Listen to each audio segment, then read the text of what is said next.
দেখবো কে আগে প্রপার ভাবে শার্ট পড়তে পারে। তবে সাবধান, বৃত্তর বাইরে গেলে কিন্তু ডিসকোয়ালিফাই। বেলুনটাকে আগে নিজের আওতায় রাখতে হবে।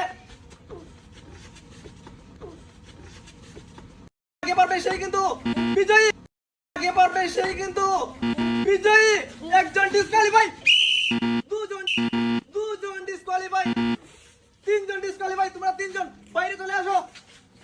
এইবার দেখে নেবো তিনজনের মধ্যে কে আগে সক্ষম হয় শার্ট পড়তে। বাহ, তারা তিনজন কিন্তু খুব সুন্দর ভাবেই চালিয়ে যাচ্ছেন। তাদের জন্য জোরে একটা করলে দর্শক বন্ধুরা।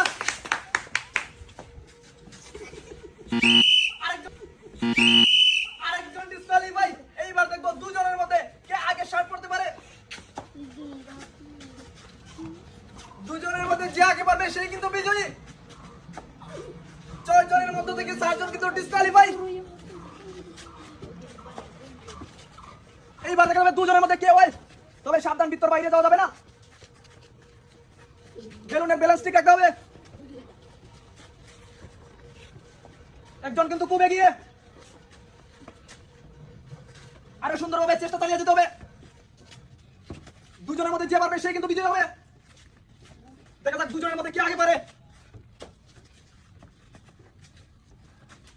একজন কিন্তু অনেকটা এগিয়ে, আর মাত্র একটা বুদাম রয়েছে। দেখা যাক কে আগে পারে দুজনের মধ্যে। যে আগে প্রপার ভাবে শার্ট পড়তে পারবে সে হবে আজকের চ্যালেঞ্জের বিজয়ী। আজকের বেলুন উড়িয়ে শার্ট পরার চ্যালেঞ্জে সে কিন্তু বিজয়ী হয়েছে। তার জন্য জোরে একটা করতালি দর্শক বন্ধুরা। আজকের বেলুন উড়িয়ে শার্ট পরার চ্যালেঞ্জে সে কিন্তু বিজয়ী হয়েছে।